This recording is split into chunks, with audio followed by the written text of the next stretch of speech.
Kilala mo yung kasama ko nung minsan sa project? Ha? Si Mika? Ha? Yung sabi ko maganda? Aha. Mm-mm. Kami na. Kami na ni Mika. Hmm.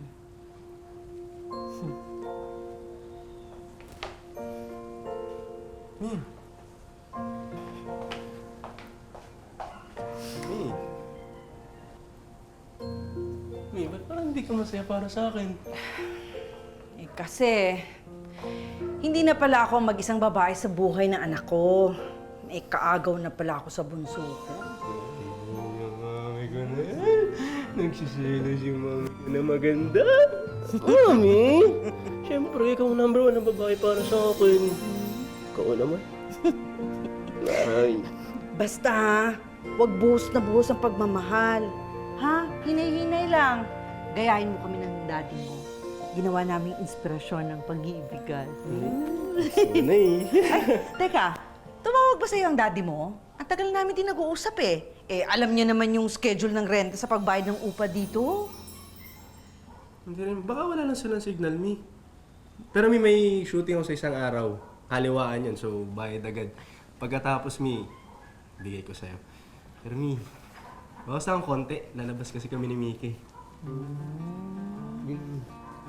Basta ha, pakilala mo sa akin yung girlfriend mo ha. Kikilatisin ko. Basing ganda ko ba yan? Ikaw, siyempre, pino ko mo. Oh! Ikaw talagang Bolero pinaganda mo. Mami! Pre! Tukoy! Bakit kayo? Yung sinasakyang barko ni Daddy. Hinarjack at sinalakay ng mga Somalin pirates. Ano? Saan mo nalaman yan?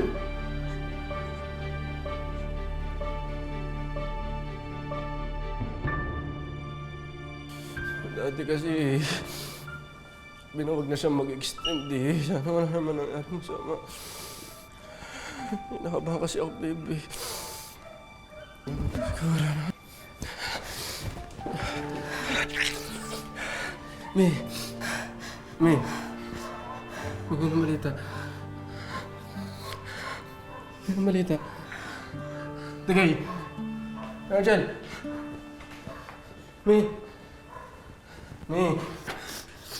May ano sabi? Arjel! Tagay! Wala na. Wala na yung daddy mo. Hayop sila! Hayop!